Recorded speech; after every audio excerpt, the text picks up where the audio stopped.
देखिए, हिंदुस्तान में राम मंदिर क्यों ज़रूरी है? क्योंकि वो राम की जन्मभूमि है। और 12 जनवरी से जो तैयारी प्रधानमंत्री नरेंद्र मोदी ने रामलला के स्वागत के लिए किया, उसके लिए अब देश इंतज़ार कर रहा है कि 22 जनवरी को प्राण प्रतिष्ठा कैसे होगा। बहरहाल बात करेंगे एक ऐसे ही शख्सियत से जिनका नाम श्रीनिवास प्रसाद है, और अपने उस भूमि पर इन्होंने एक कॉलेज के साथ मेडिकल फैसिलिटी देने के लिए अस्पताल का निर्माण शुरू कर दिया, जो कहीं ना कहीं वंचित है अच्छे शिक्षा और अच्छे स्वास्थ्य उपचार से। सर, स्वागत है आपका। अपने जन्मभूमि पर एक बड़ी पहल, अस्पताल निर्माण करवा रहे हैं, बच्चे पढ़ेंगे भी मेडिकल कॉलेज में। क्या सोचकर ये थिंकिंग सर आप लेकर? थिंकिंग हमारी यही थी कि हमारा डिस्ट्रिक्ट जो है छपरा डिस्ट्रिक्ट बहुत पिछड़ा हुआ डिस्ट्रिक्ट है। हालांकि उसी डिस्ट्रिक्ट से हमारे मुख्यमंत्री आते हैं, श्री लालू प्रसाद जी रहे हैं, और क्या बोलते हैं ये राबड़ी देवी जी या तेजस्वी जी हैं, सारे लोग तो उसी डिस्ट्रिक्ट के हैं। अब न बट गया है, पहले एक ही डिस्ट्रिक्ट था, छपरा सिवान गोपालगंज। अब उनका जो है वो गोपालगंज में चले गए हैं, लेकिन हैं तो छपरे के। और सबसे बड़ी बात खूबी ये है कि छपरा कंस्टिट्यूएंसी जो है लोकसभा का, वो हमारे राबड़ी देवी जी हमेशा जीतती रही हैं वहाँ से, और चाहे लालू प्रसाद जी जीतते रहे हैं। और अभी जो है ये लोग नहीं खड़े हुए, तो मतलब वहाँ से बीजेपी के रूढ़ी जी हैं, 1-2 बार से वो जीत रहे हैं।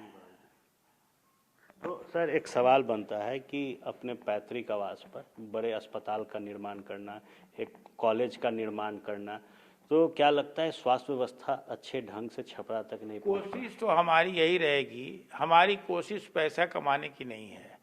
हम आज भी यकीनी तौर पे आपको बता सकते हैं कि उसमें 1 रुपये की कमाई भी हमारे लिए हराम होगी या हमारे परिवार के लिए हराम होगी। हम लोगों ने वो सोच के कुछ किया ही नहीं है। हमने ये किया है कि अच्छी व्यवस्था हो, अच्छा चिकित्सा व्यवस्था मिले वहाँ की पब्लिक को, और कम से कम रेट पर मिले, रिजनेबल रेट पर मिले, ठीक है। तो इसी सोच करके जो है हम लोगों ने इसकी शुरुआत किया है। क्या आप लोगों ने इसका नाम रखा सर? इसका नाम है ये ट्रस्ट है जिसका नाम है Srinivas ji educational and research institute of medical sciences, ये इसका नाम है। और वैसे कॉलेज का नाम है श्रीनिवास जी हॉस्पिटल एंड मेडिकल कॉलेज। तो कितने बेड का ये जो अस्पताल है? ये बेड है टोटल 800 बेड का हॉस्पिटल होगा, जिसमें 605 बेड स्टार्ट कर दिया गया है। 605 स्टार्ट। मल्टी सुपर स्पेशलिटी जो अस्पताल है उसका निर्माण हो रहा है। क्या लगता है एक बेहतर स्वास्थ्य लोगों को अब मिलेगा?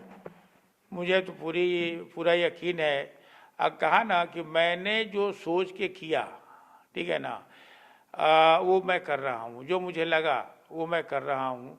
अब वहाँ की पब्लिक कितना सपोर्ट करती है और ऊपर वाला कितना सपोर्ट करता है, हमारे हाथ में यश लिखा है या नहीं लिखा है, ऊपर वाले तय करेंगे। रामलला तय करेंगे, बजरंगबली तय करेंगे कि हमारे हाथ में यश है लोगों को सेवा करने का कि नहीं है। अगर यश होगा तो जरूर सेवा करेंगे। उम्मीद क्या करते हैं सर? हमने देखा पटना के लोग मुंबई जाते हैं प्राइवेट अस्पताल में इलाज कराने के लिए, मेदांता जैसे अस्पताल पहुंचते हैं।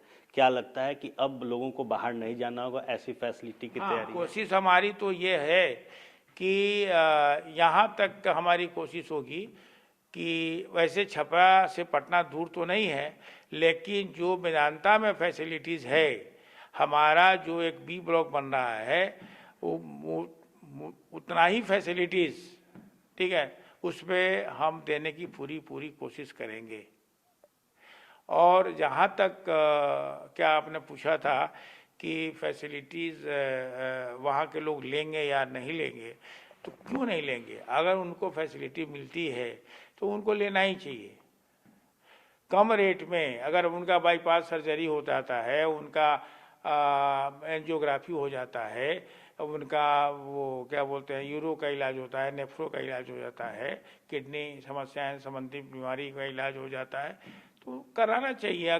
शायद कराएंगे लोग। एक सवाल आखिरी जब कोई भी पेशेंट पहुंचते हैं अस्पताल में तो एक जो दिमाग में बात चलती है, डॉक्टर अच्छे हैं या नहीं, तो इसके लिए क्या खास जहाँ तैयारी है? डॉक्टर की बात है तो डॉक्टर्स तो अच्छे लाएंगे ही, और सिर्फ यहाँ मतलब बाहर से डॉक्टर्स जो हैं, हमारे यहाँ वीडियो कॉन्फ्रेंसिंग की सुविधा है, जिसमें हम कॉन्टैक्ट्स में बहुत सारे डॉक्टर्स रखेंगे। बड़े बड़े डॉक्टर्स, चाहे दिल्ली का हो, बम्बई का हो, अहमदाबाद का हो, हैदराबाद का हो, कलकत्ता का हो, कहीं का भी हो, वो लोग जो है वीडियो कॉन्फ्रेंसिंग के जरिए, जो हमारे डॉक्टर्स को समझ में नहीं आएगी तो हम जो है वीडियो कॉन्फ्रेंसिंग से उनको जोड़ करके उनका राय लेंगे हम, ताकि हमारे रोगी को उसी कंडीशन में जाना पड़े जब यहाँ पर इलाज हम नहीं कर सकेंगे। और नहीं तो क्या होता है कि सीधे हम बोलते हैं कि आप बेंगलोर चले जाओ, तो बेंगलोर जाने में एक आदमी के, और एक आदमी सिर्फ रोगी तो नहीं जाता है, रोगी के साथ साथ उसका 2-3 आदमी जाता है, फिर पैसे खर्च होता है, फिर खाने में, पीने में, रहने में खर्च होता है। मेरी कोशिश रहेगी कि खर्च हो ही नहीं। सब वहाँ के डॉक्टर यहाँ सीधे वीडियो कॉन्फ्रेंसिंग से देख लें। अगर बहुत ज़रूरी है, अगर केसेस मिलते रहेंगे तो डॉक्टर खुद आ जाएंगे, आकर के यहाँ ऑपरेशन कर देंगे या इलाज कर देंगे, चले हो जाएगा। जो वहाँ जाएंगे वो बेटर है कि यहाँ छपरा में उनका इलाज हो जाए। बहुत बहुत धन्यवाद सर। निश्चित तौर पर एक जो अस्पताल का निर्माण छपरा में हो रहा है, ये एक उम्मीद बनेगा पूरे बिहार के लिए, और जब डॉक्टर्स वहाँ बेहतर इलाज देंगे तो बिहार के किसी भी व्यक्ति को अब इलाज के लिए बाहर जाने की आवश्यकता नहीं होगी। श्रीनिवास प्रसाद सर को आप सुन रहे थे। बने रहिएगा फर्स्ट बिहार झारखंड के साथ, खबरों का सिलसिला यूं ही चलता रहेगा। पैनोरमा ग्रुप, जो सोचता है वो करता है। ये लो, मुंह मीठा करो। आज मैंने अपना जॉब छोड़ दिया, अब हम पूर्णिया वापस जाएंगे। जॉब छोड़ दिया है? मतलब ये घर कैसे चलेगा? हम करेंगे क्या? और माँ बाबूजी क्या बोलेंगे? इसलिए मैं एक और मिठाई का डब्बा लाया। अपने बिजनेस के लिए लोन अप्रूव हो गया। अरे लोन अप्रूव हो गया वो तो ठीक है, लेकिन पूर्णिया में हम रहेंगे कहाँ? अपना घर भी तो नहीं है वहाँ। इसलिए तो एक और मिठाई का डब्बा अलग से लाया हूँ। हमने पूर्णिया में घर ले लिया है, पूर्णिया के ई होम्स पैनोरमा में। पूर्णिया में पैनोरमा ग्रुप लेकर आए हैं ई होम्स पैनोरमा। बड़ा घर, आलीशान जिंदगी और अत्याधुनिक सुविधाओं के संग। अरे अरे, अब क्यों मुंह मीठा करवा रही हो? क्योंकि हम घर वापसी जो कर रहे हैं। घर वापसी की खुशी पूर्णिया में ई होम्स पैनोरमा के संग। E homes panorama, luxurious lifestyle redefined.